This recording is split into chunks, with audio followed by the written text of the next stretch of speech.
nucléaire est décarboné et peut aider à lutter contre le réchauffement climatique. Depuis quelques années, on entend que l'on doit atteindre la neutralité carbone en 2050, car la France a signé les accords de Paris, traité international sur les changements climatiques.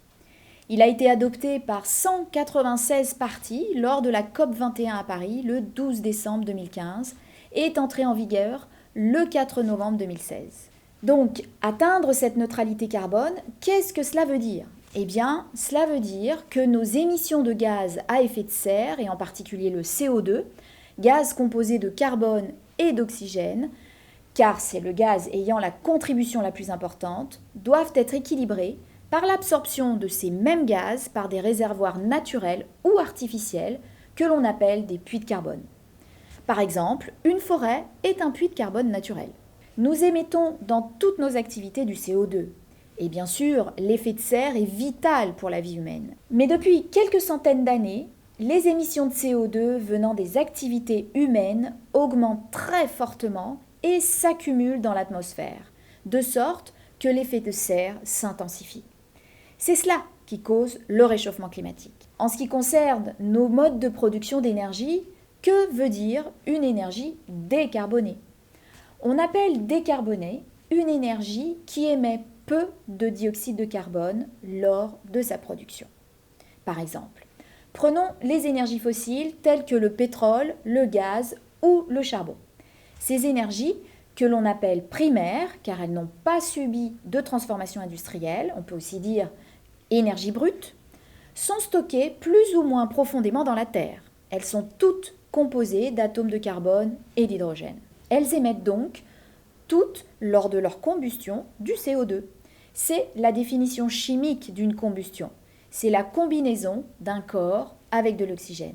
Donc si votre matière contient du carbone, la combustion sera C plus O2 donne CO2. C'est-à-dire du carbone plus de l'oxygène donne du dioxyde de carbone. Toutes les énergies renouvelables, cela veut dire renouvelables à l'échelle humaine de temps, sont décarbonées. Mais l'énergie nucléaire n'est pas considérée comme renouvelable puisque l'uranium contenu dans l'écorce terrestre ne se renouvelle pas. Pour faire un bilan des émissions de CO2 de nos activités, il faut mettre en place une méthode qui s'applique dans tous les cas et dont l'unité est universelle. On utilise couramment l'unité équivalent en dioxyde de carbone. Elle est définie comme la masse de dioxyde de carbone qui aurait le même potentiel de réchauffement global, PRG, pour l'horizon temporel considéré, qu'une quantité donnée d'un autre gaz à effet de serre. Par exemple, le PRG à 100 ans du méthane est de 25. Cela veut dire que si on émet 1 kg de méthane dans l'atmosphère aujourd'hui, on produira le même effet sur 100 ans que si on émet 25 kg de CO2 au même temps. Par conséquent, une émission de gaz à effet de serre exprimée en équivalent en dioxyde de carbone sera le produit de la masse de ce gaz à effet de serre par son potentiel de réchauffement global. L'équivalent en dioxyde de carbone étant utilisé comme valeur de référence, il sert d'unité. D'après le GIEC, le PRG à 100 ans est généralement celui utilisé pour faire les comparaisons. Finalement, comment fait-on pour calculer cet équivalent en CO2 pour un produit ou un service ? La méthode la plus aboutie et faisant l'objet d'un consensus scientifique international pour évaluer de manière globale et multicritère les impacts environnementaux d'un service ou produit industriel est l'analyse du cycle de vie. Pour cela, on va identifier tout au long de la vie d'un produit ou du service étudié toutes les émissions de gaz à effet de serre de sa production, son transport, son utilisation et son recyclage ou sa fin de vie. En général, les étapes industrielles prises en compte sont l'extraction des matières premières, leur transformation, les emballages, leur mode de transport, leur consommation en cours d'usage, leur fin de vie, la manière dont ils se recyclent ou se dégradent. Tous les secteurs industriels l'utilisent. L'ACV est de plus normalisé depuis de nombreuses années avec les normes ISO 14040 et 14044.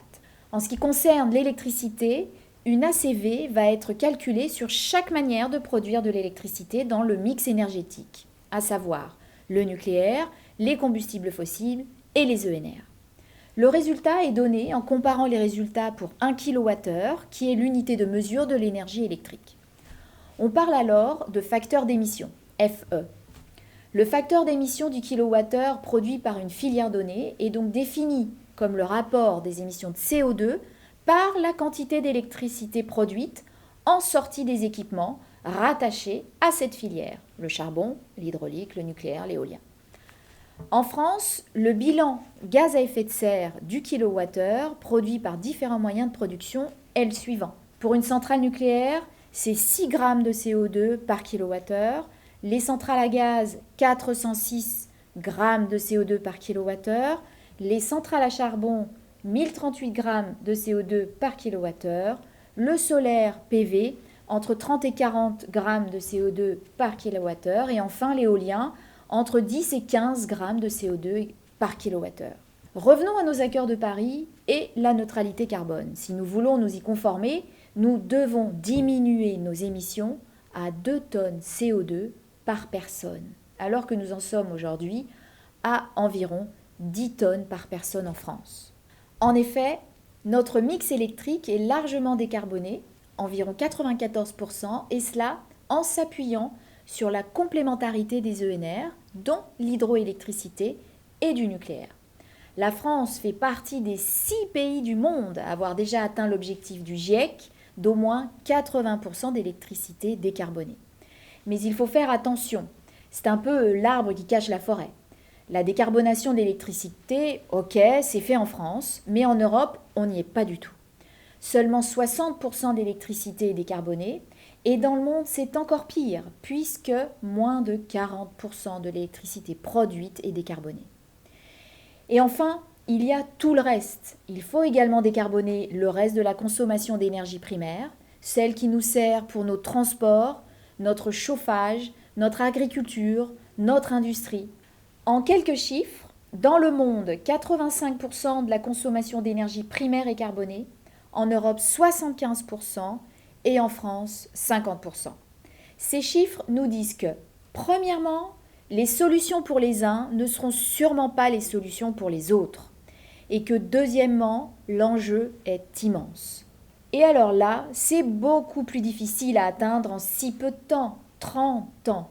L'énergie nucléaire peut nous y aider en l'utilisant pour d'autres usages que l'électricité. Mais cela, c'est une autre histoire.